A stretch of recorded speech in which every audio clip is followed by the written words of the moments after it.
আসসালামু আলাইকুম রহমতুল্লাহি ওয়া বারাকাতুহু নাহমাদুহু ওয়া নুসাল্লি আলা রাসূলিহিল কারীম আম্মা বাদ। আজকে আমরা আলোচনা করব ইতিহাসের একটি মর্মান্তিক অধ্যায় নিয়ে। মুহররম মাস চলছে। মুহররমের একটি মর্মান্তিক দিন হচ্ছে কারবালার দিন, মুহররমের 10 তারিখ। এই দিন শরীয়তের দৃষ্টিকোণ থেকে অন্যভাবে গুরুত্বপূর্ণ, কারণ এটা হচ্ছে ইয়াউম আশুরা। আর আমাদের উম্মত মুহাম্মাদির কাছে ইতিহাসের দৃষ্টিকোণ থেকে একটু মর্মান্তিক এবং দুঃখজনক অধ্যায় রয়েছে। সেটা হচ্ছে 10ই মুহররম কারবালার ময়দানে নবীজি সাল্লাল্লাহু আলাইহি ওয়াসাল্লামের প্রিয় নাতি হুসাইন ইবনে আলী রাদিয়াল্লাহু আনহু ইয়াজিদের নির্দেশিত যে বাহিনী, সেই বাহিনীর হাতে তিনি সেখানে শাহাদাত বরণ করেছিলেন। আমরা সেই ইতিহাসটা জানার চেষ্টা করব, কারণ এই বিষয়টাকে কেন্দ্র করে আমাদের বাড়াবাড়ি ছাড়াছাড়ি আছে, কয়েকটা দিক আছে।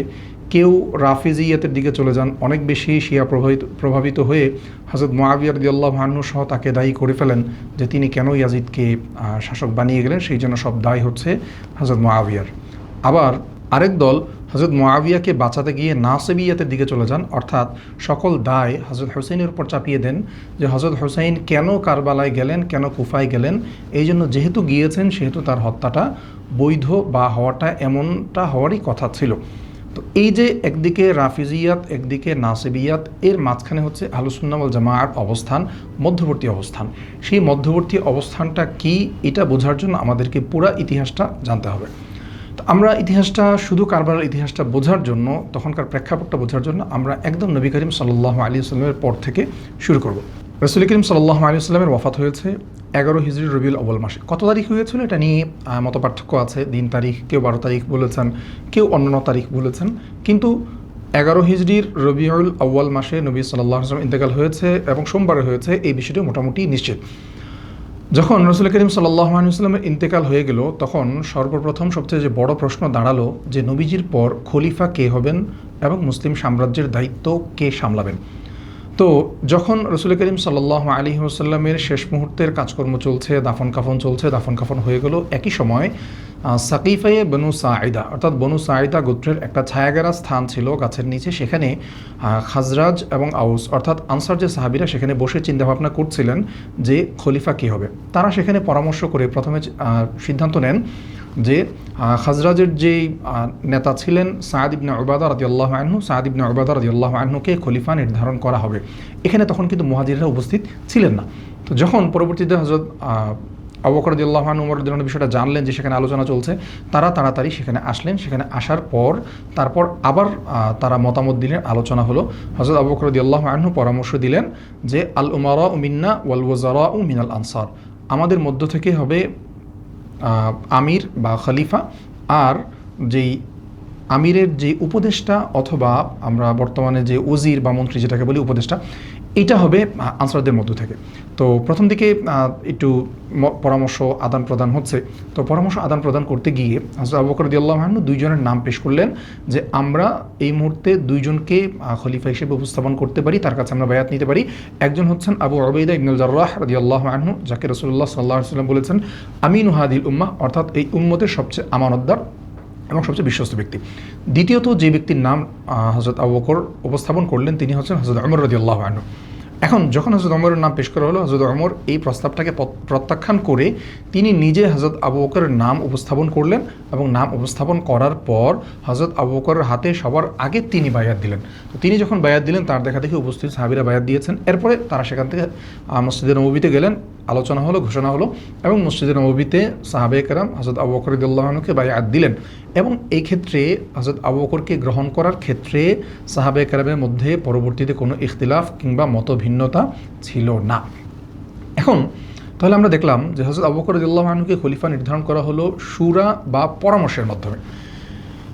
এখন দেখার বিষয় হচ্ছে রাসূল করিম সাল্লাল্লাহু আলাইহি ওয়াসাল্লাম তো হযরত আবু বকরকে খলিফা নির্ধারণ করে যাননি, কিন্তু কোনো ইঙ্গিত ছিল কিনা। আমরা বিভিন্ন ঘটনা এবং প্রেক্ষাপট থেকে দেখি, বিভিন্ন হাদিস থেকে দেখি যে রাসূল করিম সাল্লাল্লাহু আলাইহি ওয়াসাল্লাম হযরত আবু বকর পরবর্তী খলিফা হবেন বা হওয়ার উপযুক্ত যোগ্য, এমনটা বিভিন্ন হাদিসে ইঙ্গিত দিয়ে গেছেন। যেই কারণে হযরত ওমর এবং আবু উবাইদা ইবনুল জাররাহ সহ আনসার এবং মুহাজির সকলেই তাকে গ্রহণ করে নিয়েছেন। কি এই আলামত বা কি কি ইঙ্গিত দিয়েছেন আমরা একটা একটা করে কয়েকটা দেখব ইনশাআল্লাহ। 1 নম্বর, রাসূল করিম সাল্লাল্লাহু আলাইহি ওয়াসাল্লাম একদিন মজলিসে বসা আছেন, সাহাবায়ে কেরাম বসা, তিনি সাহাবীদেরকে লক্ষ্য করে বললেন, ইন্নী লা আদ্রি মা বাকাই ফিকুম, আমি কতদিন তোমাদের মাঝে বেঁচে থাকবো সেটা আমি জানি না। ফাক্তাদু বিল্লাযাইনি মিন বা'দি ওয়া আশারা ইলা আবি বকরিন ওয়া উমর, তিনি বললেন যে আমার পর তোমরা এই দুইজন মানুষকে অনুসরণ করবে। এটা বলে রাসূল সাল্লাল্লাহু আলাইহি ওয়াসাল্লাম হাত দিয়ে হযরত আবু বকর এবং হযরত ওমর রাদিয়াল্লাহু আনহুর দিকে ইঙ্গিত করলেন। তাহলে বোঝা গেল রাসূল সাল্লাল্লাহু আলাইহি ওয়াসাল্লাম এটুকু বললেন যে আমার পরে অনুসরণীয় ব্যক্তি যারা হবে এদের মধ্যে প্রথম যে দুইটা নাম সেটা হচ্ছে আবু বকর এবং ওমর। দ্বিতীয় বিষয় হচ্ছে, সহিহ বুখারীর হাদিস, সহিহ বুখারী মুসলিম এসেছে, এক মহিলা রাসূল করিম সাল্লাল্লাহু আলাইহি ওয়াসাল্লামের কাছে আসলেন বিভিন্ন বিষয় জিজ্ঞাসা করার জন্য। তো যাওয়ার সময় তিনি বললেন, ইয়া রাসূলুল্লাহ, আগামী বছর যদি আসি, এসে যদি আপনাকে না পাই তাহলে আমি কার কাছে আসব? তখন তিনি বললেন, ইল্লাম তাজিদিনি ফাতি আবা বাকরিন, যদি তুমি এসে আমাকে না পাও, আমার ওফাত হয়ে যায়, তাহলে তুমি আবু বকরের কাছে আসো। তার মানে রাসূল বোঝাতে চাচ্ছেন যে আমি না থাকলে আমার পরবর্তীতে স্থলবর্তী হওয়ার উপযুক্ত, আমার কাছে যা জানতে পারতে, যে দায়িত্বগুলোর জন্য আমার কাছে আসতে, এগুলো আবু বকর পালন করতে সক্ষম। এটা সহিহ বুখারী এবং মুসলিমের হাদিস। 3 নম্বর, হযরত আম্মাজান আয়েশা রাদিয়াল্লাহু আনহাকে জিজ্ঞেস করা হলো, সেটাও সহিহ বুখারীর হাদিস, যে রাসূল সাল্লাল্লাহু আলাইহি ওয়াসাল্লাম যদি কাউকে খলিফা নির্ধারণ করে যেতেন তাহলে কাকে খলিফা নির্ধারণ করে যেতেন? হযরত আম্মাজান আয়েশা বললেন যে আবু বকরিন, হযরত আবু বকরকে। তারপর ওই সাহাবী আবার জিজ্ঞাসা করলেন যে সুম্মা মান বা'দা আবি বকরিন, আবু বকরের পর কাকে খলিফা হিসেবে নির্ধারণ করতেন নবীজি? তখন আম্মাজান আয়েশা বললেন ওমর। 2 নম্বর বললেন ওমরের নাম। 3 নম্বর জিজ্ঞেস করলেন যে ওমরের পর কে হবে? তখন তিনি বললেন যে আবু উবাইদা ইবনুল জাররাহ। তো নবীজি যদি করতেন, আম্মাজান আয়েশার বিবরণ অনুযায়ী 3 জনকে ধারাবাহিকভাবে খলিফা নির্ধারণ করার কথা নবীজি করলে, প্রথমে হযরত আবু বকর, এরপরে হচ্ছে হযরত ওমর, 3 নম্বর হচ্ছে হযরত আবু উবাইদা ইবনুল জাররাহ। এই 3টা বিবরণী আমরা পেলাম, যেখানে রাসূল করিম সাল্লাল্লাহু আলাইহি ওয়াসাল্লামের দিক থেকে প্রত্যক্ষ কিংবা পরোক্ষভাবে হযরত আবু বকরকে তার পরবর্তী স্থানটা দেয়া হয়েছে। এখন আমরা আরও প্র্যাকটিক্যাল উদাহরণ যদি দেখি, রাসূল করিম সাল্লাল্লাহু আলাইহি ওয়াসাল্লামের জীবদ্দশায় যারা ইমামতি করেছেন এবং রাসূল যার ইমামতিতে নামাজ পড়েছেন মৃত্যুর আগ মুহূর্তে, তিনি হচ্ছেন হযরত আবু বকর রাদিয়াল্লাহু আনহু। মসজিদে নববীতে নবীজির উপস্থিতিতে ইমামতি করা অন্য কোনো সাহাবীর জন্য এটা ছিল না।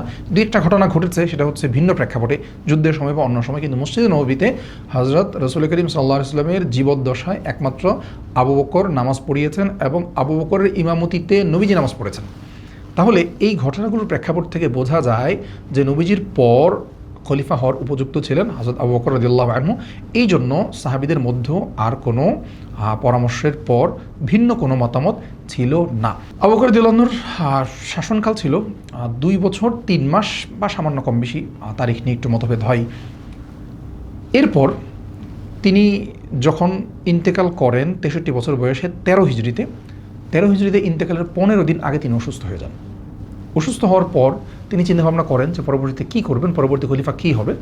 হযরত আবু বকর যেটা করলেন, সম্পূর্ণ ভিন্ন একটা পদক্ষেপ গ্রহণ করলেন। সেই ভিন্ন পদক্ষেপ হলো, তিনি সিদ্ধান্ত নিলেন যে মৃত্যুর আগে হযরত ওমরকে খলিফা নির্ধারণ করে যাবেন। তিনি বুঝতে পারছেন যে তার ইন্তেকাল হয়ে যাবে। তিনি হযরত ইবনে জারির তাবরি রাহমাতুল্লাহি আলাইহি, তিনি তারিখ তাবরিতে যে বিবরণ এনেছেন যে দা আবু বকরিন উসমানা খালিয়ান, হযরত আবু বকর রাদিয়াল্লাহু আনহু উসমান ইবনে আফফানকে একান্তে ডাকলেন, ডেকে বললেন যে উক্তুব, আমি তোমাকে একটা চিঠি বা একটা প্রতিশ্রুতিনামা লিখতে বলছি, এটা লেখো। এরপর তিনি লিখলেন, হাদা মা আহিদা আবু বকর ইবনে আবি কুহাফা ইলাল মুসলিমিন, এই যে আমি কথাটা লিখছি এটা একটা প্রতিশ্রুতিনামা হযরত আবু বকর বিন আবু কুহাফা লিখছে মুসলমানদের দিকে ইশারা করে।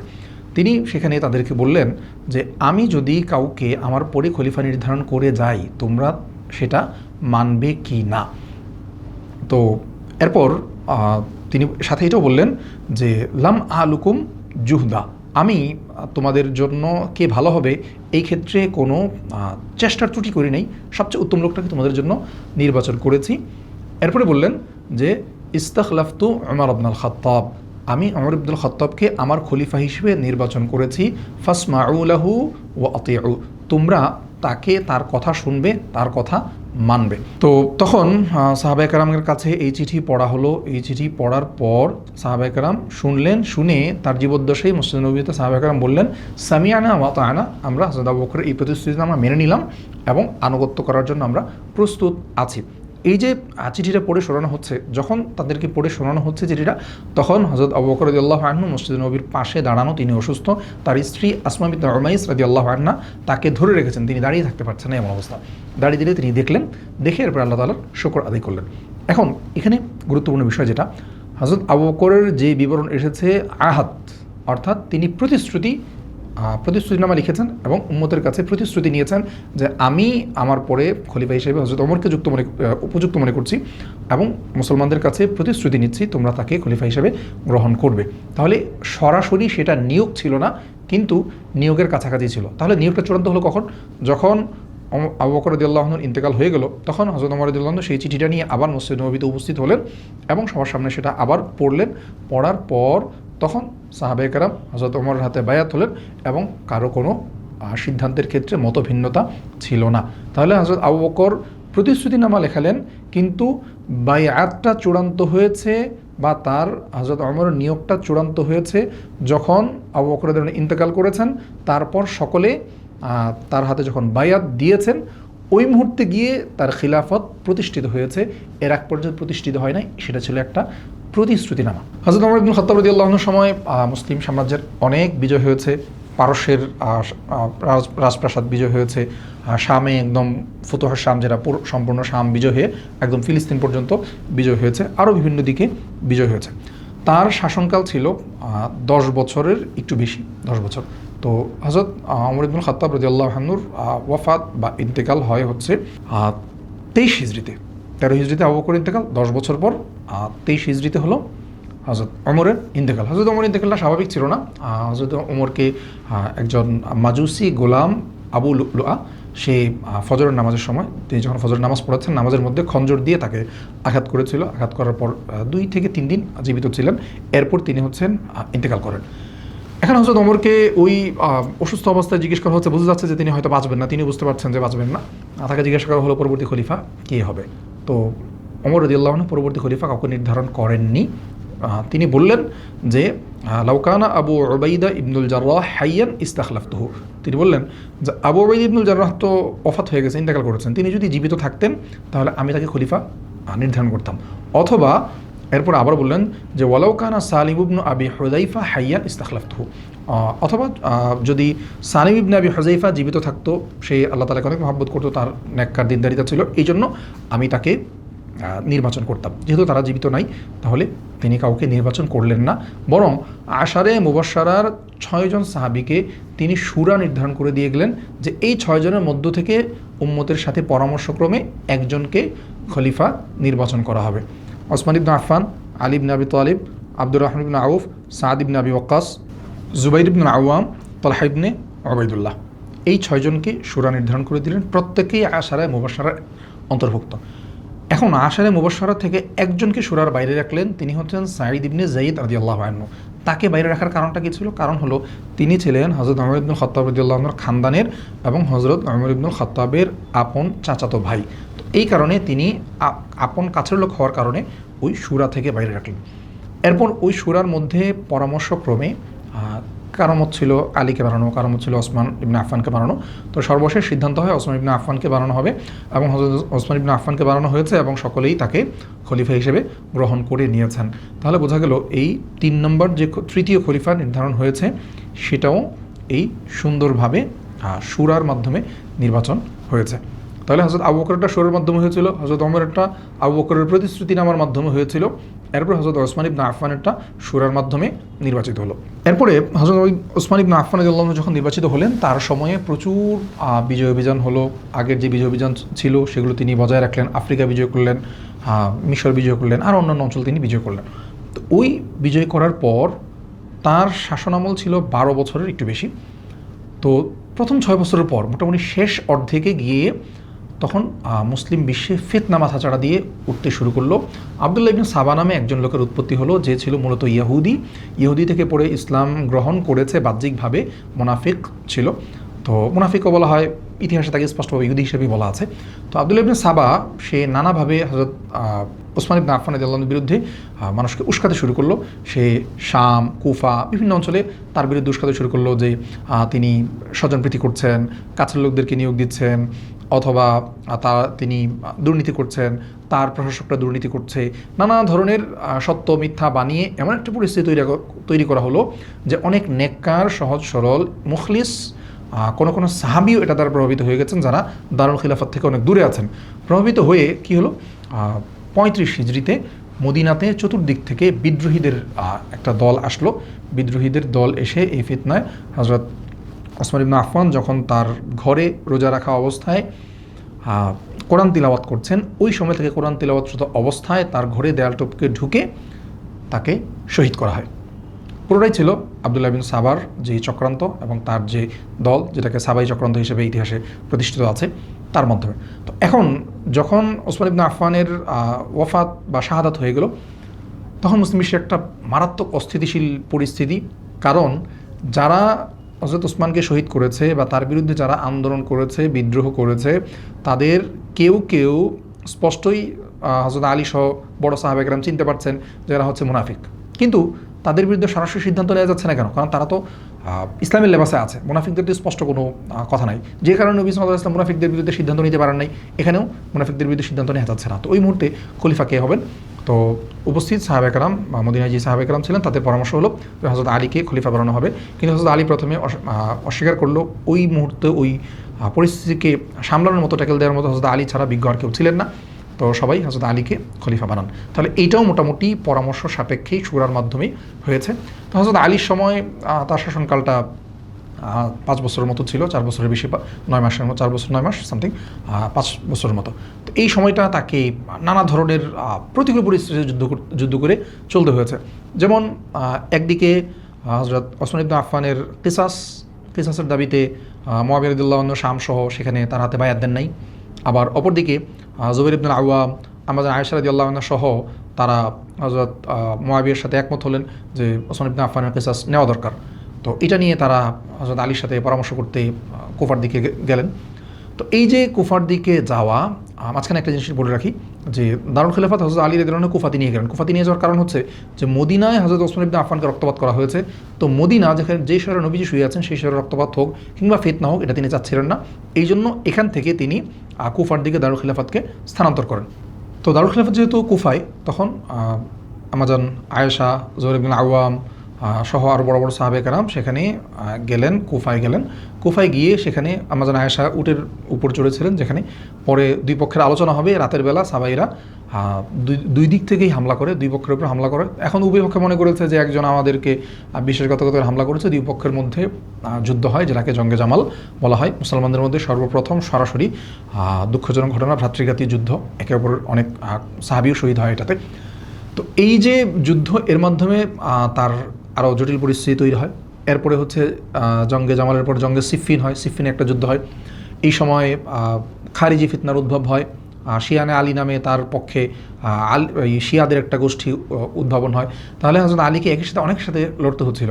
মুআবিয়াকে বোঝাতে হচ্ছে, বিভিন্ন সময় মুআবিয়ার সাথে রাদিয়াল্লাহু আনহুর সাথে লড়াই করতে হচ্ছে। মুআবিয়া রাদিয়াল্লাহু আনহু কিসাসের দাবি থেকে সরছেন না। আবার ওই অঞ্চলের মানুষকে, শামের মানুষজন সহ তিনি বায়াত দিচ্ছেন না। আবার এইদিকে খারিজিদের উত্থান হচ্ছে। তিনি খারিজিদের সাথে যুদ্ধ করেছেন, বড় কয়েকটা যুদ্ধ করেছেন এবং খারিজিদেরকে প্রায় শেষই করে দিয়েছিলেন। আবার শিয়া যারা, তারা যেন বাড়াবাড়ি করতে না পারে তার নাম ব্যবহার করে, এই ব্যাপারে সচেতন থাকতে হয়েছে। মানে মোট কথা খুবই চতুর্মুখী একটা বিপদসংকুল পরিস্থিতিতে হযরত আলী রাদিয়াল্লাহু আনহু শাসনকাল অতিবাহিত করেছেন। এবং বলা যায় যে হযরত আলী না হলে অন্য কেউ হলে এটাকে এত চমৎকারভাবে ট্যাকেল দিতে পারতেন কিনা, আল্লাহ তাআলাই ভালো জানেন। হযরত আলী রাদিয়াল্লাহু আনহু ইন্তেকাল হয়েছিল 40 হিজরির 17ই রমজানে। এটাকে ইন্তেকাল না, বরং শাহাদাত। খারিজিরা ওই সময়, ওই দিন 17ই রমজানে 3 জন মানুষকে টার্গেট করে যে এই 3 জনকে তারা হত্যা করবে। 1 নম্বর মুআবিয়া রাদিয়াল্লাহু আনহু, 2 নম্বর আলী রাদিয়াল্লাহু আনহু, 3 নম্বর আমর ইবনুল আস রাদিয়াল্লাহু আনহু। ওই দিন ঘটনাক্রমে আমর ইবনুল আস রাদিয়াল্লাহু আনহু অসুস্থ ছিলেন, তো ফজরের নামাজে তিনি যেতে পারেন নাই। তার পরিবর্তে তার নায়েব খারিজা বিন আবু হাবিব, তিনি যাচ্ছিলেন ফজরের নামাজ পড়তে। তো আমর ইবনুল আস মনে করে, যেহেতু তার বাড়ি থেকে বের হয়েছে, আমর ইবনুল আস মনে করে খারিজিরা তার উপর হামলা করে তাকে সেখানে শহীদ করে দেওয়া হয়। এরপর মুআবিয়া রাদিয়াল্লাহু আনহু যাচ্ছিলেন ফজরের নামাজ পড়তে। হযরত মুআবিয়া রাদিয়াল্লাহু আনহুর উপরও আক্রমণ করা হয়। তিনি খুব গুরুতর আহত হন। গুরুতর আহত হওয়ার পরও পরবর্তীতে চিকিৎসার মাধ্যমে তিনি সুস্থ হন, বেঁচে যান। তৃতীয় হযরত আলী রাদিয়াল্লাহু আনহুর উপরও খুব শক্তভাবে মজবুতভাবে হামলা করা হয়, আক্রমণ করা হয়। তো এই আক্রমণ করার পর হযরত আলী রাদিয়াল্লাহু আনহু শাহাদাত বরণ করেন, খুব অল্প সময় বেঁচে ছিলেন। তো ওই শাহাদাত বরণের পরই হচ্ছে হাসান রাদিয়াল্লাহু আনহুকে খলিফা নির্ধারণ করা হয়। 40 হিজরিতে হাসান খলিফা হলেন। তো এই যে 40 হিজরিতে তিনি হাসান খলিফা হলেন, অপরদিকে মুআবিয়া রাদিয়াল্লাহু আনহুর সাথে শাম সহ বিশাল একটা অংশ আছে। তো ওই সময় হযরত হাসান ইবনে আলী তিনি সিদ্ধান্ত নিলেন যে 6 মাস ওনার খেলাফত ছিল, 6 মাস পর তিনি সিদ্ধান্ত নিলেন যে না, আমি খেলাফতের দায়িত্বটা মুআবিয়া রাদিয়াল্লাহু আনহুর হাতে ছেড়ে দিব। তিনি যেহেতু যোগ্য উপযুক্ত এবং তিনি বিরাট একটা অংশ তার সাথে আছে, এটা মুসলমানদের মধ্যে যুদ্ধ বা ভ্রাতৃঘাতী যুদ্ধ কোনোভাবে করাটা উচিত হবে না। তো মুআবিয়া রাদিয়াল্লাহু আনহুর হাতে তিনি সম্পূর্ণভাবে একটা সন্ধির মাধ্যমে দায়িত্বটা ছেড়ে দেন। এরপর হযরত মুআবিয়া রাদিয়াল্লাহু আনহুর শাসনকাল শুরু হয় 40 হিজরি থেকে নিয়ে 60 হিজরি পর্যন্ত। 20 বছর, বেশ লম্বা সময়। আবার সেই আগের যে স্থিতিশীলতা ছিল, বিজয় অভিযান ছিল, ওই একটা পজিটিভ যেই অবস্থা ছিল, এটা ফিরে আসে। এখন আমরা এই পুরো সময়টাকে যদি আমরা একটু বিবেচনা করি যে খলিফা কিভাবে নির্ধারণ করা হয়েছে, তাহলে আমরা দেখি যে খেলাফতে রাশেদার মধ্যে মোট 2 ভাবে খলিফা নির্ধারণ করা হয়েছে। 1 নম্বর শুরার মাধ্যমে, সেই শুরাটা পরামর্শের মাধ্যমে হোক, আহলুল হাল্লি ওয়াল আকদ। আহলুল হাল্লি ওয়াল আকদ বলা হয় যারা প্রভাবশালী আলেম বা এমন মানুষ যাদেরকে সকলে গ্রহণ করেন, সর্বজনমান্য, গ্রহণযোগ্য, বিজ্ঞ, ইলম, আমল, বুদ্ধিমত্তা সকল দিক দিয়ে। এই আহলুল হাল্লি ওয়াল আকদ যারা, তাদের পরামর্শক্রমে 1 নম্বর। 2 নম্বর হচ্ছে হযরত ওমরের ক্ষেত্রে যেটা হয়েছে যে খলিফা পরবর্তী খলিফা নির্ধারণ করে উম্মতের কাছে প্রতিশ্রুতি দিয়ে গিয়েছেন, কিন্তু সরাসরি বায়াত নেন নাই। এইটা ছিল খিলাফতে রাশেদা পর্যন্ত এই খলিফা নির্ধারণের মৌলিক বিষয়।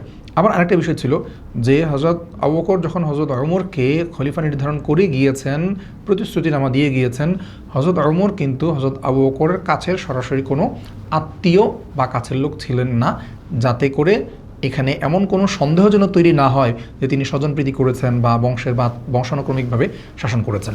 এমনটা করেন নাই। এখন হযরত মুআবিয়া রাদিয়াল্লাহু আনহুর শাসন আমলের শেষ দিকে এই যে পরবর্তী খলিফা নির্ধারণ, এটা নিয়ে একটা ভিন্ন পরিস্থিতি তৈরি হয় এবং তিনি একটা ভিন্ন পদক্ষেপ গ্রহণ করে তার ছেলে ইয়াজিদ ইবনে মুআবিয়াকে ওয়ালি আহাদ বা পরবর্তী খলিফা হিসেবে নির্ধারণ করার সিদ্ধান্ত নেন। আমরা যদি ইয়াজিদের খলিফা নির্ধারণটাকে দেখি, এখানে একটা বিষয় দেখা যায়, হযরত আবু বকর রাদিয়াল্লাহু আনহু হযরত ওমরকে খলিফা নির্ধারণ করে গিয়েছেন। আবার একইভাবে মুআবিয়া রাদিয়াল্লাহু আনহু তার পরবর্তীতে তার ছেলে ইয়াজিদকে খলিফা নির্ধারণ করে দিয়ে গেছেন। আমরা যদি শুধু এই পয়েন্টটাতে দেখি, তাহলে সাদা চোখে মনে হয় যে হযরত আবু বকর যেভাবে ওমরকে খলিফা নির্ধারণ করে দিয়ে গেছেন, অনুরূপভাবে তিনিও হযরত মুআবিয়া তার ছেলে ইয়াজিদকে খলিফা নির্ধারণ করে দিয়ে গেছেন। এমনকি এই যুক্তিটা যখন ইয়াজিদের জন্য বায়াত নেওয়া হচ্ছিল মুআবিয়ার জন্য জীবদ্দশায়, মুআবিয়ার জন্য কোনো গভর্নর, মদিনার গভর্নর যে ছিলেন, মদিনার গভর্নররা মুসলমানদেরকে এই যুক্তি দিয়েছেও যে হযরত আবু বকর যেমন ওমরকে খলিফা নির্ধারণ করে দিয়ে গিয়েছেন, সেইভাবে মুআবিয়াও তার ছেলে ইয়াজিদকে খলিফা নির্ধারণ করে দিয়ে যেতে চাচ্ছেন। কিন্তু সাদা চোখে এটা মনে হলো এখানে মৌলিকভাবে অনেক বড় পার্থক্য আছে। কারণ কি, যখন এই কথাগুলো বলেছে, গভর্নররা বলেছে, তখন শক্তভাবে প্রবীণ সাহাবী আব্দুর রহমান ইবনে আবু বকর রাদিয়াল্লাহু আনহু সেগুলোর বিরোধিতা করেছেন, সেটা আমরা সামনে উল্লেখ করব। তাহলে বাস্তবতার মিল হচ্ছে এটুকু যে সাদা চোখে দেখা যায় যে মানে নির্ধারণ করে দিয়ে গেছেন, কিন্তু তাহলে পার্থক্যটা কোথায়? 1 নম্বর পার্থক্য হচ্ছে যে ওমর রাদিয়াল্লাহু আনহুর সর্বসম্মতিক্রমে খেলাফত দেওয়া হলেও তাকে কিন্তু আবু বকরের জন্য জীবদ্দশা বায়াত দেওয়া হয়নি। সেটা ছিল শুধুই প্রতিশ্রুতিনামা, যে কারণে হযরত আবু বকরের লিখিত যেই পত্র ছিল যে হাদা মা আহিদা আবু বকর ইবনে আবি কুহাফা ইলাল মুসলিমিন, অর্থাৎ আবু বকর ইবনে আবু কুহাফা মুসলমানদের কাছে একটা প্রতিশ্রুতি নিচ্ছেন, তাদের কাছে একটা লিখিত প্রতিশ্রুতি দিয়ে যাচ্ছেন, সেই প্রতিশ্রুতির জন্য তারা মান্য করে। সেটা কার্যকর হয়েছে সবাই যখন হযরত ওমর ইবনুল খাত্তাবের হাতে বায়াত দিয়েছে তখন। কিন্তু ইয়াজিদের ক্ষেত্রে কী হচ্ছিল? ইয়াজিদের ক্ষেত্রে যেটা হচ্ছিল যে ইয়াজিদের পক্ষে সরাসরি বায়াত নেওয়া হচ্ছিল, প্রতিশ্রুতি না। আর তখন যেহেতু মুসলিম সমাজ অনেক বড় হয়েছে, নানা কারণ থাকতে পারে, কিন্তু মূল বিষয়টা হচ্ছে ইয়াজিদের পক্ষে সরাসরি বায়াত নেওয়া হচ্ছিল, 1 নম্বর বিষয়। 2 নম্বর বিষয় হচ্ছে ওমর রাদিয়াল্লাহু আনহুর নিয়োগে আহলুল হাল্লি ওয়াল আকদ সহ সাধারণ সাহাবী, প্রবীণ সাহাবী কারোই কোনো দ্বিমত ছিল না, সকলেই সর্বসম্মতিক্রমে মেনে নিয়েছেন। কিন্তু ইয়াজিদকে খলিফা বানানোর ব্যাপারে অনেক সাহাবীর আপত্তি ছিল। কাদের আপত্তি ছিল একটু পরে আমরা তালিকা সহ বিস্তারিত উল্লেখ করব। বেশ বড় বড় তৎকালীন যে প্রবীণ সাহাবী যারা ছিলেন, উল্লেখযোগ্য সাহাবী যারা ছিলেন, তাদের আপত্তি ছিল। 3 নম্বর পার্থক্য হচ্ছে ওমর রাদিয়াল্লাহু আনহুর সময় তাকে যখন খলিফা বানানো হলো তিনি সবার চেয়ে সর্বশ্রেষ্ঠ এবং সর্বোত্তম ব্যক্তি ছিলেন। কারণ হযরত ওমরের সম্পর্কেই আমরা এই যে প্রথম হাদিসে উল্লেখ করেছিলাম, ইক্তাদু বিল্লাদাইনি মিন বাদি, তোমরা আমার পরে এই দুইজন ব্যক্তিকে অনুসরণ করো।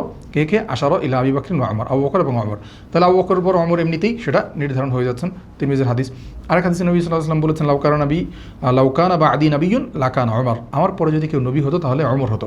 তাহলে ওমর হচ্ছে সেই ব্যক্তি যিনি মুলহাম, অর্থাৎ তিনি যে কথাগুলো বলতেন বেশিরভাগই হচ্ছে আল্লাহ তাআলার পক্ষ থেকে ইলহাম অনুযায়ী হতো। কারণ দেখা যেত তিনি যেই মেজাজ বা যেই কথা বলতে চাচ্ছেন শরীয়তের মেজাজের সাথে মিলে যেত, এবং তার মানসা অনুযায়ী বেশ কিছু শরীয়তের বিধান নাজিল হয়েছে। যেমন পর্দার বিধান, হযরত ওমর চাচ্ছিলেন যে উম্মাতুল মুমিন পর্দার ভিতরে থাকবেন, তো হযরত ওমরের এই চাওয়ার পর নবীজির কাছে বলেছেন, এরপরেই মূলত পর্দার বিধান নাজিল হয়েছে। তার মানে বোঝা গেল 3 নম্বর পার্থক্য যেটা, যে হযরত ওমর ছিলেন তার সময়ে খলিফা হওয়ার জন্য সর্বশ্রেষ্ঠ ব্যক্তি, কিন্তু ইয়াজিদ তার সময়ে সর্বশ্রেষ্ঠ ব্যক্তি ছিল না। কারণ ওই সময়ে অনেক বড় বড় সাহাবী, আব্দুর রহমান ইবনে আবু বকর, যদিও তিনি 55 হিজরিতে মারা গেছেন, এরপরে আবদুল্লাহ ইবনে জুবাইর, আবদুল্লাহ ইবনে উমর, ওনারা আবদুল্লাহ ইবনে আমর ইবনে আস, আবদুল্লাহ ইবনে আব্বাস, ওনারা সবাই জীবিত ছিলেন। হুসাইন ইবনে আলী রাদিয়াল্লাহু আনহু বিশেষভাবে ওনারা জীবিত ছিলেন, এবং ওনারা ওই সময়ের প্রবীণ এবং শীর্ষস্থানীয় সাহাবী, উম্মতের কাছে গ্রহণযোগ্য মানুষ।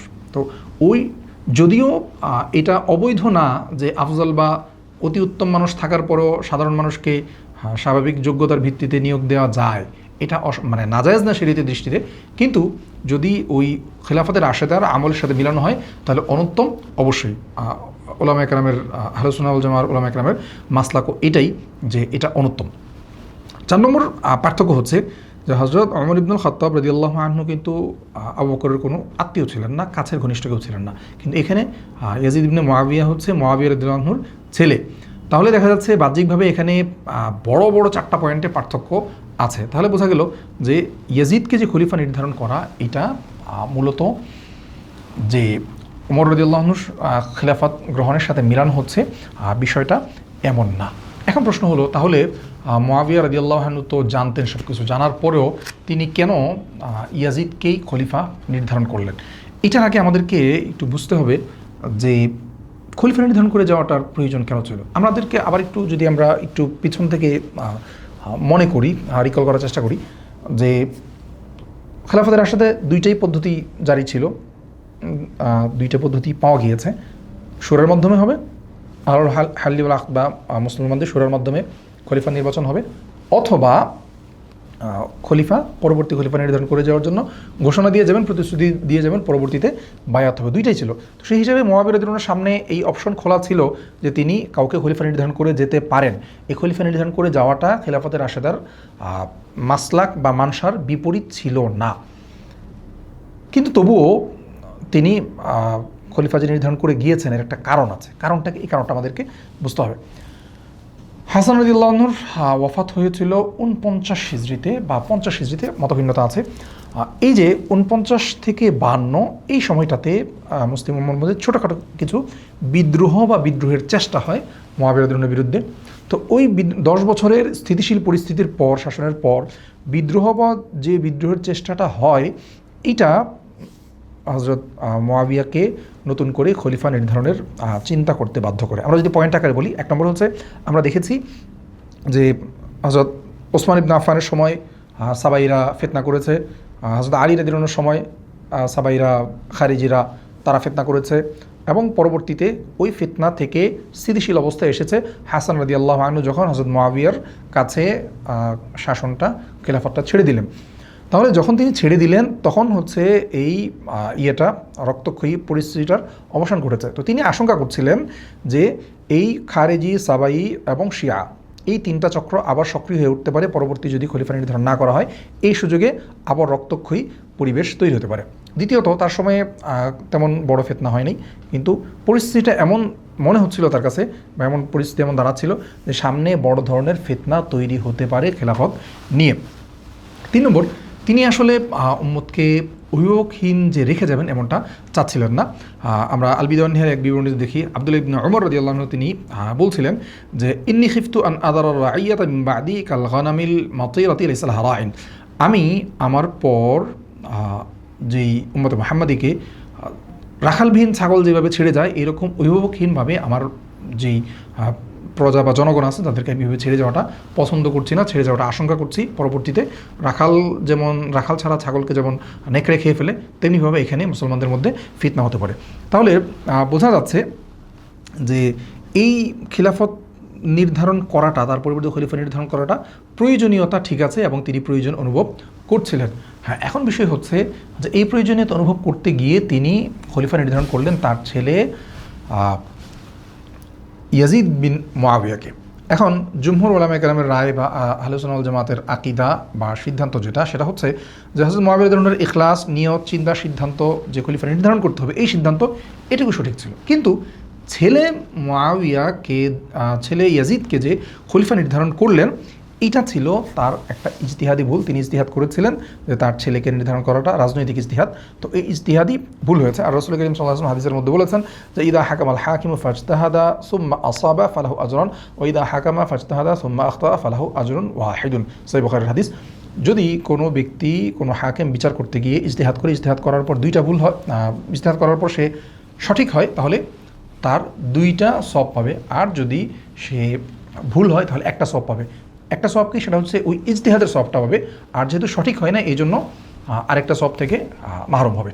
তো এইটা হচ্ছে কথা। তাহলে এটাকে আমরা তার ইজতিহাদি খতা বা ইজতিহাদি ভুল হিসেবে আমরা নির্ধারণ করতে পারি।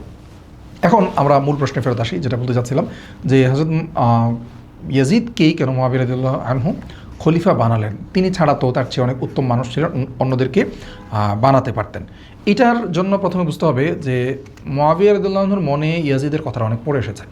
50 হিজরিতে যখন হযরত হাসানের ইন্তেকাল হলো, এর আগ পর্যন্ত তার মনে ছিল যে যদি হযরত হাসানের আগে তিনি ইন্তেকাল করেন তাহলে হাসান নিজেই খলিফা হবেন, কারণ যেহেতু আগে তিনি খলিফা ছিলেন এবং উম্মত তাকে খলিফা হিসেবে মেনে নিয়েছিল।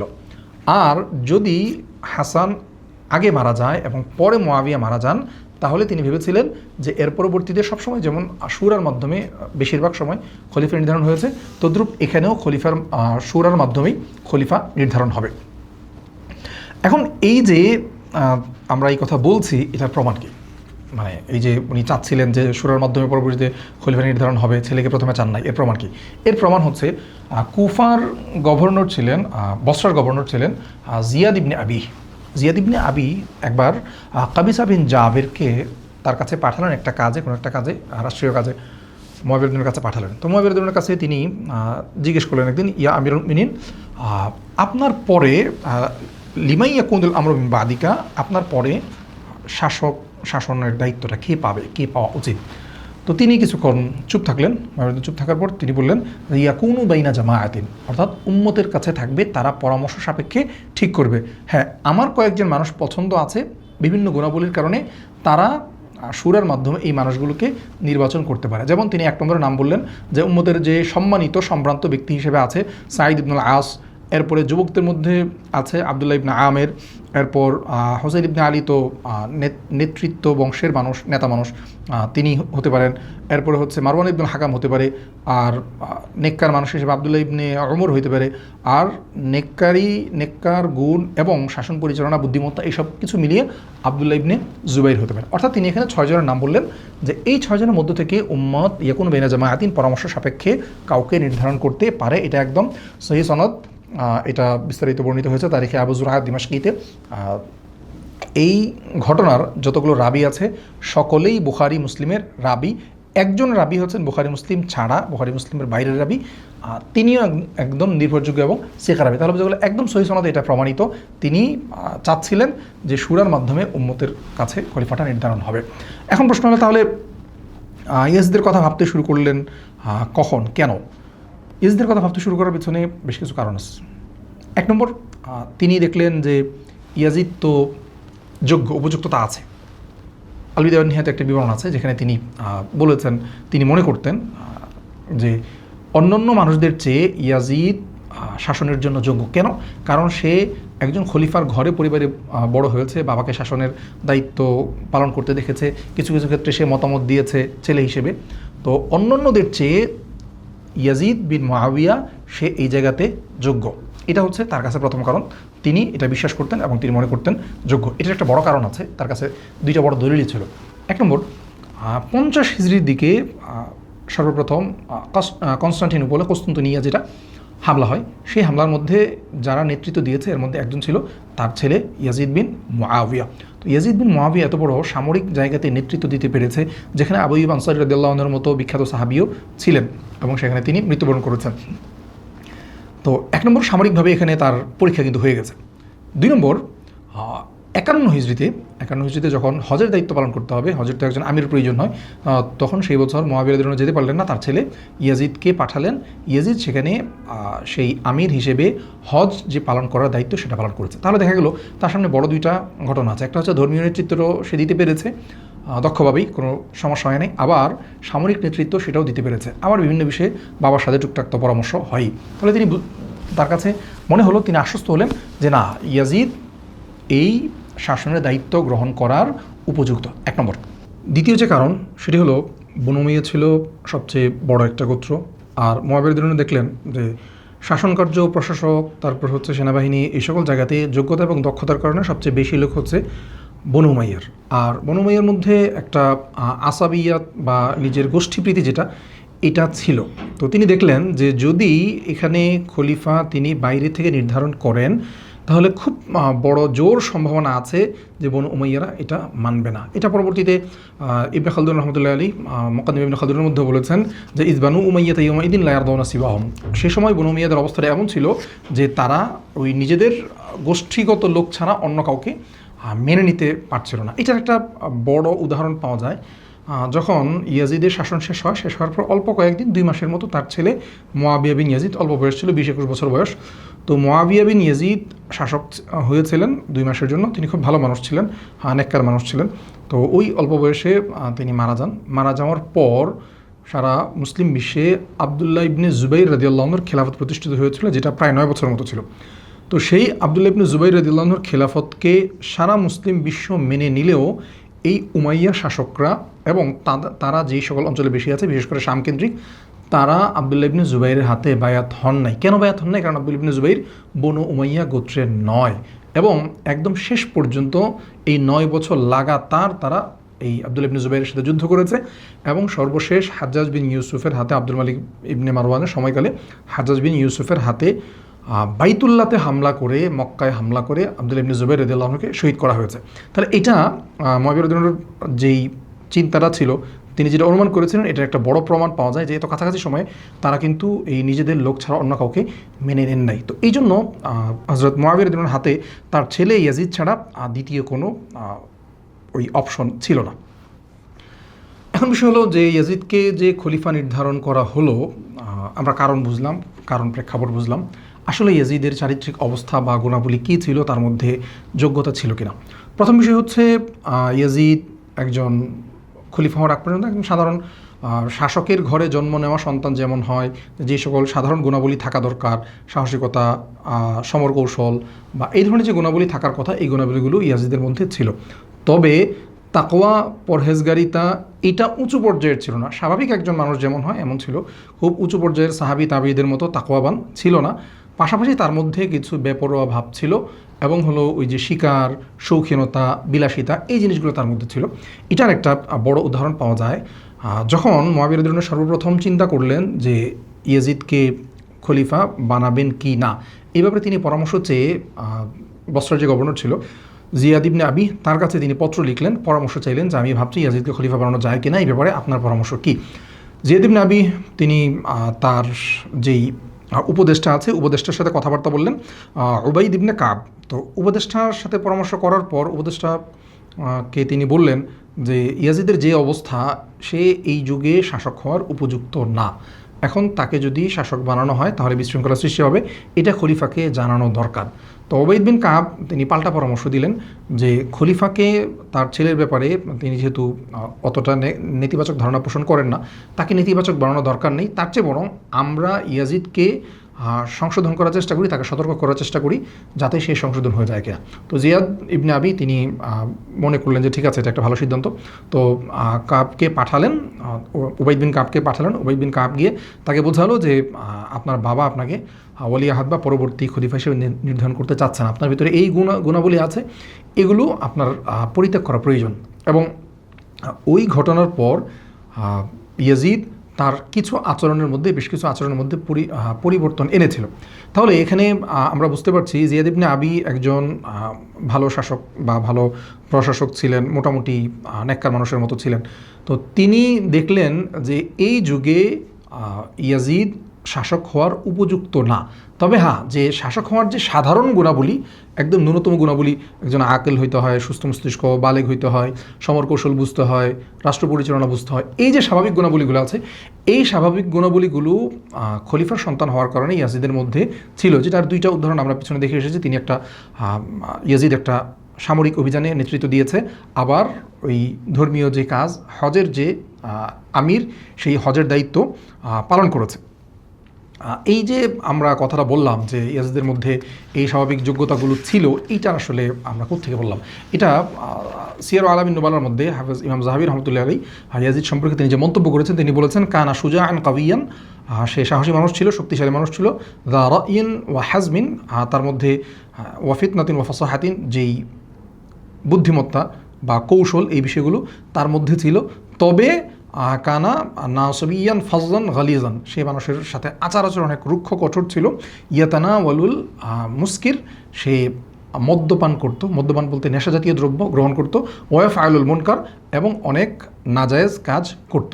এখন এই যে তিনি বললেন নেশা জাতীয় দ্রব্য গ্রহণ করতো, নাজায়েজ কাজ করত, এই বিষয়টা আসলে কখন ঘটেছিল? আমরা ইয়াজিদের মদ্যপানের ব্যাপারে ইতিহাসে যতগুলো বিশুদ্ধ বর্ণনা দেখি, কোনো বিশুদ্ধ বর্ণনায় এমনটা পাওয়া যায় না যে সে খলিফা হওয়ার আগে এই ধরনের কাজে অভ্যস্ত ছিল, অর্থাৎ মদ্যপান করা বা এই যে নাজায়েজ কাজকর্মের কথা বলা আছে। এমনিতে সে বেপরোয়া ছিল, অনেকটা বেখেয়ালি ছিল, দায়িত্ব জ্ঞানহীন ছিল, এই বিষয়গুলো ঠিক আছে।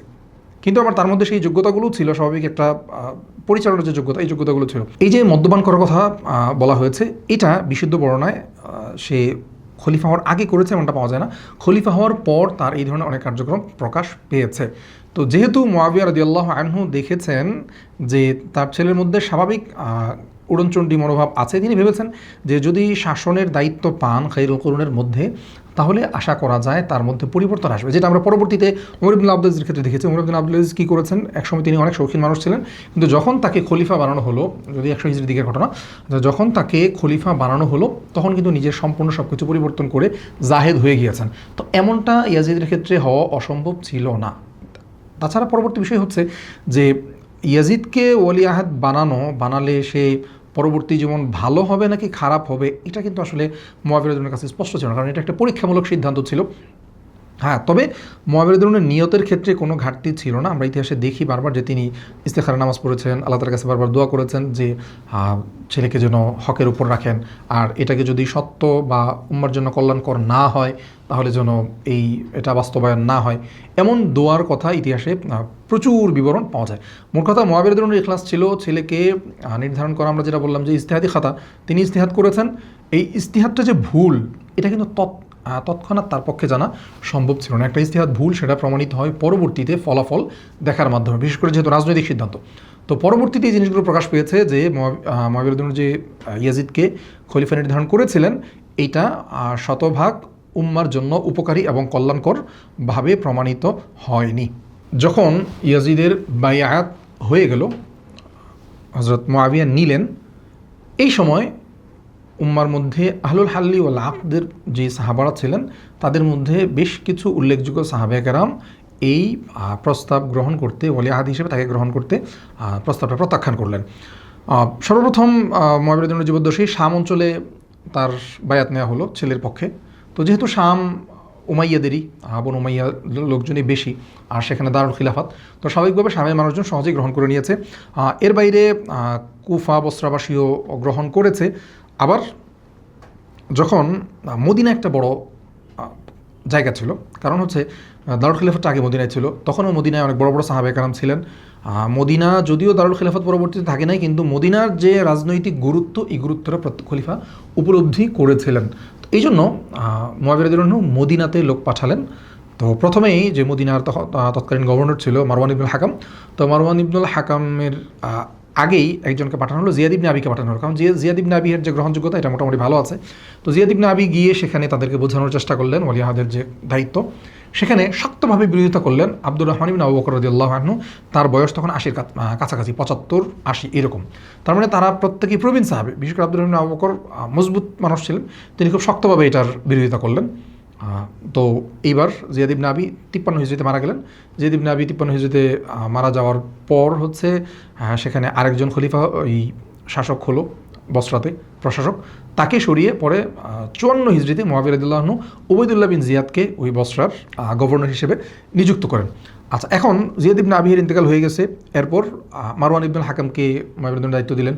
তো মারওয়ান ইবনুল হাকামও চেষ্টা করলো মদিনাবাসীকে বোঝানোর জন্য। তো সেখানেও তারা যেভাবে বোঝানোর চেষ্টা করেছে, আব্দুর রহমান ইবনে আবু বকর সহ অন্যরা এটাকে প্রত্যাখ্যান করেছেন, শক্তভাবে একদম মুখের উপর মানা করে দিয়েছেন। তো এখন এখানে যারা যারা মানা করেছেন এদের মধ্যে যারা ছিলেন সকলেই প্রবীণ সাহাবী ছিলেন। আল বিদায়া ওয়ান নিহায়াতে যে বিবরণ এসেছে, আব্দুল্লাহ ইবনে আব্বাস, আব্দুল্লাহ ইবনে উমর, আব্দুল্লাহ ইবনে জুবাইর এবং হুসাইন ইবনে আলী ইবনে আবি তালিব রাদিয়াল্লাহু আনহুম, তারা সকলেই সরাসরি এই বায়াতকে প্রত্যাখ্যান করেছেন। এখন সর্বশেষ যখন দেখলেন যে এটার সমাধান হচ্ছে না, তো 56 হিজরির দিকে, 56 বা 57 এই সময়টাতে মুআবিয়া রাদিয়াল্লাহু আনহু তিনি চিন্তা করলেন হজের দায়িত্ব পালন করতে যাবেন, হজ করতে যাবেন, মদিনা হয়ে যাবেন। তো যখন ওনারা জানতে পারলেন যে মুআবিয়া রাদিয়াল্লাহু আনহু মদিনায় আসছেন, তার মানে তো বায়াতের আলোচনাগুলো আসবে। এই জন্য তারা যেটা করলেন সেটা হলো মক্কায় চলে গেলেন হজ পালন করার জন্য, যাতে করে মুআবিয়া রাদিয়াল্লাহু আনহুর সাথে মদিনায় সাক্ষাৎ না হয়। মুআবিয়া রাদিয়াল্লাহু আনহু মদিনায় আসলেন, মদিনাবাসীকে বোঝালেন, তাদেরকে বললেন যে বায়ানাহু ফাবাইউহু, আমরা সবাই ইয়াজিদকে বায়াত দিয়েছি, তোমরাও ইয়াজিদকে বায়াত দিয়ে দাও। তো যেহেতু আল্লাহর হালিল আক্ত যে সাহাবীরা বিরোধিতা করেছেন তারা তো চলে গেছেন মক্কায়, তো তিনিও মক্কায় গেলেন। মক্কায় যাওয়ার পর সেখানে তাদের সাথে কথাবার্তা সাক্ষাৎ হলো। মাঝখানে মনে রাখতে হবে, এদিকে কিন্তু আব্দুর রহমান আবু বকর 55 হিজরি অথবা কোনো বর্ণায় 53 হিজরিতে মারা গিয়েছেন। সিয়ার আলমিন বলাতে তিনি বলেছেন যে ইমাম সাহেব রহমতুল্লাহ আলী 53 হিজরিতে না, মূলত 55 হিজরি হওয়ার কথা, 55 হিজরিতে তিনি ইন্তেকাল করেছেন। আচ্ছা, তাহলে আব্দুর রহমান আবু বকরের চ্যাপ্টার ক্লোজ। তিনি 80+ বছর ছিলেন, ইন্তেকাল হয়ে গেছে। এখন বাকিদের সাথে যখন সাক্ষাৎ হলো মক্কায় গিয়ে, তো এক একজনের সাথে একভাবে কথা হলো। আব্দুল্লাহ ইবনে ওমরের সাথে যখন কথা হলো, তো আব্দুল্লাহ ইবনে ওমর নরম মানুষ ছিলেন, নরমভাবে উত্তর দিলেন। তিনি বললেন যে ঠিক আছে, যদি সকল মানুষ বায়াত দেয় তাকে, তখন আমিও তাকে বায়াত দিব, তবে সেটা আপনার ইন্তেকালের পর, আপনি তো জীবিত আছেন, এই অবস্থা তাকে আমরা দিব না। আপনার ইন্তেকালের পর যদি তাকে সবাই বায়াত দেয় তাহলে আমি বায়াত দিব, কোনো সমস্যা নাই। এরপর আব্দুল্লাহ ইবনে জুবাইরকে যখন বলা হলো, তা আব্দুল্লাহ ইবনে জুবাইর খুব চমৎকার কৌশলী উত্তর দিলেন যে রাসূলুল্লাহ সাল্লাল্লাহু আলাইহি ওয়াসাল্লাম হাদিসে বলেছেন, সেই হাদিসে আপনি বর্ণনা করেন, সেটা হচ্ছে যদি একজন খলিফার একই সময়ে দুইজন খলিফার বায়াত নেওয়া হয় তাহলে ফাকতুলুল আখির মিনহুমা, তাহলে সর্বশেষজন যে বায়াতের দাবি করবে তোমরা তাকে হত্যা করো। এখন আপনার জীবদ্দশায় আমি ইয়াজিদকে কীভাবে বায়াত দিব? তাহলে তো দুইজন খলিফা হয়ে যায়, এটা তো আপনার বর্ণিত হাদিসেরই বিপরীত হয়ে যায়। তো মুআবিয়া রাদিয়াল্লাহু আনহু বুঝলেন যে উনি মূলত এড়াতে চাচ্ছেন। এরপর হোসেন রাদিয়াল্লাহু আনহুর সাথে কথা হলো, তিনিও মূলত এড়িয়ে গেলেন। তো দেখা গেল মুআবিয়া রাদিয়াল্লাহু আনহু কোনোভাবেই তাদেরকে সম্মত করাতে পারলেন না। পরে তিনি চিন্তা করলেন যে তারা যেহেতু উম্মতের আশরাফুন নাস, সবচেয়ে সম্মানিত ব্যক্তি, শ্রেষ্ঠ ব্যক্তি, তাদের সাথে কোনো বাড়াবাড়ি কড়াকড়ি করা দরকার নেই। তিনি আর কিছু না বলে ওই মক্কা থেকে শামে ফেরত গেলেন। এখন এখানে প্রত্যেকের বয়সটা একটু আমাদের মেনশন করা দরকার, হিসেবে রাখা দরকার। আব্দুল্লাহ ইবনে ওমরের বয়স ছিল তখন 66, ইবনে জুবাইরের বয়স 56, হোসেন রাদিয়াল্লাহু আনহুর বয়স 54। তার মানে প্রত্যেকেই হচ্ছে প্রবীণ। ইমাম আহমদ ইবনে হাম্বল রাহমাতুল্লাহি আলাইহি তার মুসনাদুল আকওয়াল লিল ইমাম আহমদ ইবনে হাম্বল, তার এই কিতাবের মধ্যে তিনি বলেছেন, মুআবিয়া রাদিয়াল্লাহু আনহুর জীবদ্দশায় আব্দুল্লাহ ইবনে জুবাইর, আব্দুল্লাহ ইবনে উমর এবং হুসাইন ইবনে আলী ইবনে আবি তালিব রাদিয়াল্লাহু আনহুম, এই তিনজনের কেউই বায়াত দেননি। তাহলে বোঝা গেল তার জীবদ্দশায় বায়াত দেননি। এখন এই যে বায়াত দেননি, বায়াত না দেওয়ার মূল কারণ বা যৌক্তিকতা তাদের পক্ষে কী ছিল? দুইটা কারণ। এক নম্বর, মুআবিয়া রাদিয়াল্লাহু আনহু যেহেতু খলিফা হিসেবে আছেন, এক খলিফার জীবদ্দশায় আরেক খলিফাকে বায়াত দেওয়া যায় না। প্রতিশ্রুতি হলে সেটা ভিন্ন কথা, এক নম্বর। দুই নম্বর হচ্ছে যে এখানে যেই খলিফার বায়াত দেওয়া হচ্ছে, বায়াত নেওয়ার প্রতিশ্রুতি নেওয়া হচ্ছে, সেটা হচ্ছে বংশানুক্রমিক হয়ে যাচ্ছে। আমরা যদি পিছনের খেলাফতে রাশেদার ইতিহাসগুলো দেখি, সেখানে বংশানুক্রমিক কোনো ধারা ছিল না। তো এখানে যদি ইয়াজিদকে বায়াত দেওয়া হয় তাহলে বংশানুক্রমিক ধারা হয়ে যায়। আর তারা এই জিনিসটা, হযরত হোসেইন সহ ইবনে জুবাইর, তারা কোনোভাবে এই বংশানুক্রমিক ধারাটা ইসলামের ব্যবস্থায়, খেলাফত ব্যবস্থায় প্রবেশ করুক, এটা তারা চাচ্ছিলেন না। তো এই কারণে মূলত তারা এই ইয়াজিদের ব্যাপারে বায়াত দেওয়া থেকে বিরত থাকেন। এই সকল প্রবীণ সাহাবীরা চেয়েছিলেন যে খেলাফত ব্যবস্থাকে খেলাফতের রাশেদার উসুলের উপর ফিরিয়ে আনতে। কারণ আমরা দেখেছি যে খেলাফতের রাশেদার মধ্যে কেউই বংশানুক্রমিক ধারাকে তো পাত্তা দেনই নাই, বরং বংশীয় কাছাকাছি কেউ হলে, আপনজন হলে সেটাকে তারা দূরে রাখার চেষ্টা করেছেন। তো এই জন্য হযরত মুআবিয়ার ক্ষেত্রেও যেন, ইয়াজিদের ক্ষেত্রেও যেন এমনটা না হয়, তারা এই চেষ্টাটাই করে গিয়েছেন। সর্বশেষ 60 হিজরিতে 80 বছর বয়সে হযরত মুআবিয়া রাদিয়াল্লাহু আনহুর ইন্তেকাল হয়। ইন্তেকাল অবস্থাটা এমন ছিল যে অনেক অঞ্চল তার হাতে বায়াত হয়েছে, ইয়াজিদের হাতে, কিন্তু মদিনা সহ বেশ কিছু অঞ্চল বায়াত হয় নাই, এমন একটা অবস্থা। অনেক অঞ্চল বায়াত হয়েছে, অনেক অঞ্চল বায়াত হয় না। তার মানে তখনও শাসন ব্যবস্থাটা পুরোপুরি প্রতিষ্ঠিত হয়ে ওঠেনি। তো এই অবস্থায় যখন মুআবিয়া মারা যান, তখন ইয়াজিদ ছিল দামেস্কের বাইরে, দারুল খেলাফত দামেস্কের বাইরে, সে হিমসে ছিল। তো হিমস থেকে সংবাদ পেয়ে ফিরে আসার পর দেখে যে ততদিনে মুআবিয়া রাদিয়াল্লাহু আনহুর দাফন কাফন হয়ে গিয়েছে। তো ওই দাফন কাফন হয়ে যাওয়ার পর তখন থেকেই ইয়াজিদের যে খিলাফত বা শাসন ব্যবস্থার কার্যক্রম শুরু হয়।